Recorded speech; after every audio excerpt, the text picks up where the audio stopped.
relationship between chords is a really awesome thing, especially if it's done well. And someone who was real good with chords was Kurt. And I've often wondered, why are his songs so deeply moving and why do they resonate? There are many reasons for that. His voice, undeniably great, sugar over sandpaper voice, was most akin, I think, to John Lennon. He also had a brilliant way of interpreting a song. There was nothing fake about it. He came across real, and something beautiful and helpful happens when you hear somebody singing a song and their feeling is so real, whether it's pain or joy or whatever the emotion is. In Kurt's case, it was mainly pain, but his pain was so real and the expression of his pain was so real that I was just so captivated by it. Everybody has a burden, boy, you're going to carry that weight a long time, right? So when you hear somebody expressing their burden so truthfully and so melodically, I don't know, it makes you feel better, less alone or something. But it's also the way he wrote songs. One such beautiful example of Kurt's songwriting ability and his technique, which was a relatively unique approach to writing in terms of the way he strung chords together. From what I can tell, most, if not all, of Kurt Cobain's chords were major chords.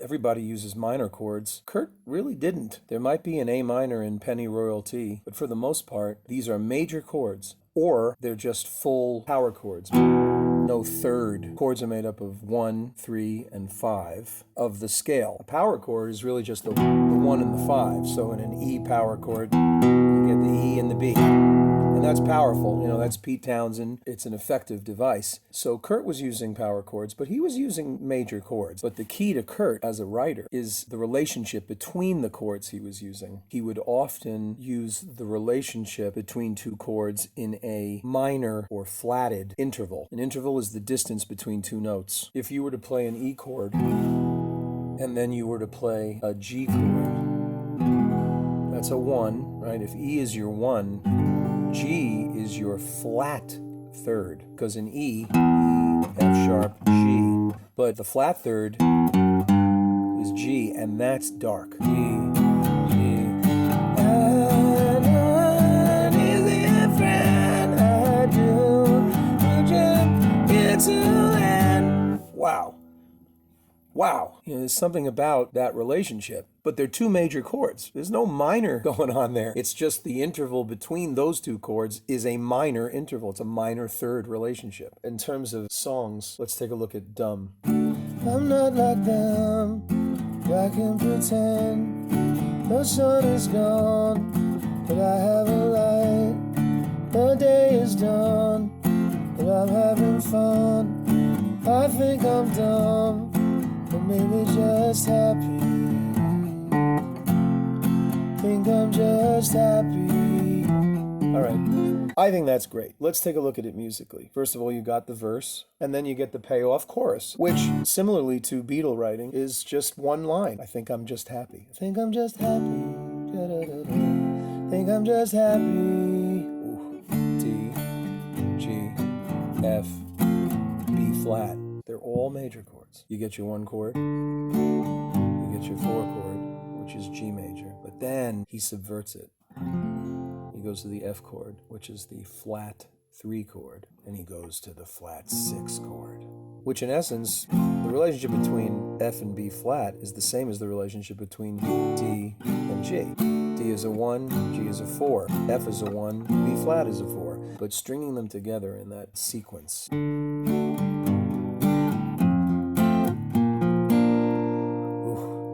haunting, sorrow, ghosts.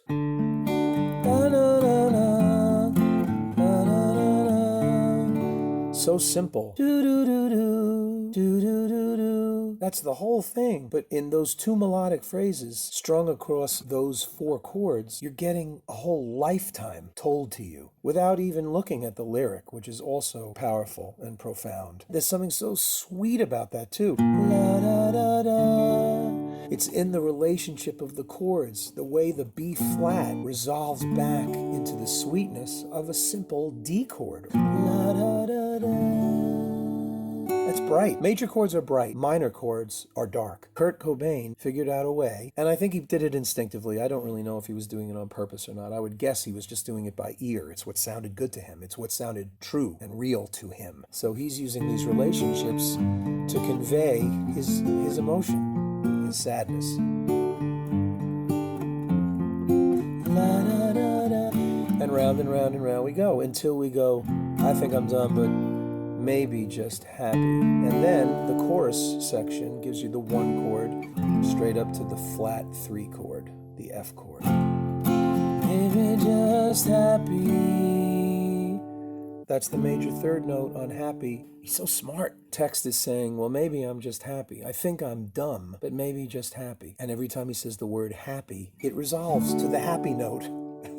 It's awesome. Did he do it on purpose? I don't know how geniuses work. Genius just does what it does. Little hook line, tying them together. I think I'm just happy. You end the song right there and you're happy. And maybe this was how he was feeling at the time that he wrote these songs for the In Utero album. A baby had just come. He was married to someone that he apparently loved. So maybe there was some happiness in his life. Apparently there was also heroin, which is also why dumb comes off so floaty and it's like an opium dream. Let's look at the lyric. I'm not like them, but I can pretend. What do you think that means? Who's them? Is it his band, Chris and Dave? Is it the world? Is it the rest of the rock fans? Is it Pearl Jam? Everybody in the music industry? All the other bands touring around, feeding off the grunge teat, as it were? I'm not like them, but I can pretend. So I'll play the game.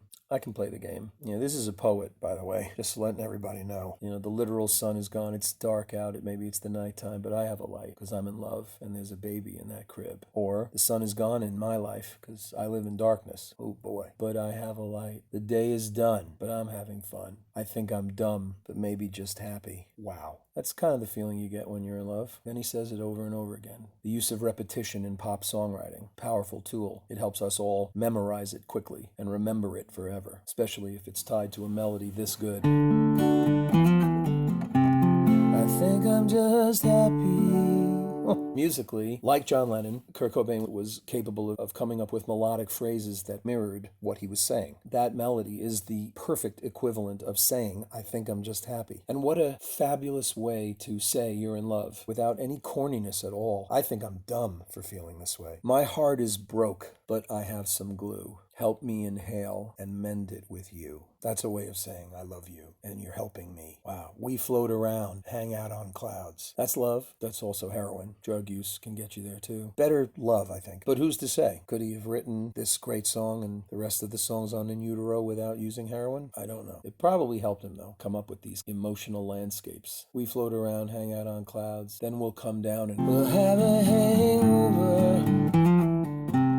And there's humor there. It's just so great. So then you get the bridge, because that's classic pop songwriting. Different than the rest of the song. Ooh, goes to the 5. And in his brilliant minimalist way of writing, which he was so good at, he goes to the 5 chord and then brings back the B flat as well. Skin the sun, fall asleep, wish away, your soul is cheap. Lesson learned, wish me luck.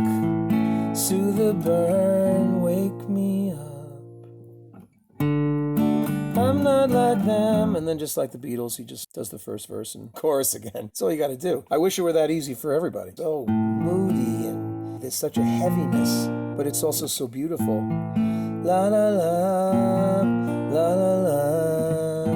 His writing was minimalist and so economic. A lot in common with Lennon and the Beatle writing, which is also, I think, a part of why he and the band became so popular. Just so melodically pleasing. So there's dumb, skin the sun like it's an orange. Fall asleep, because he was falling asleep a bunch. Wish away, your soul is cheap. Who's he talking to? Lesson learned, wish me luck. Soothe the burn, wake me up. And then, to cap this perfect little love song, he does what he often did, which is a circular, repetitive coda and out. I think I'm dumb, I think I'm dumb, I think I'm dumb, I think I'm dumb, I think I'm dumb, I think I'm dumb. It seems to lose its meaning in English in the simple repetition of that phrase, I think I'm dumb, I think I'm dumb, I think I'm dumb. It sounds African, tribal. I think I'm dumb, I think I'm dumb, I think I'm dumb. Brilliant. It becomes this chant. So I would say he was not dumb.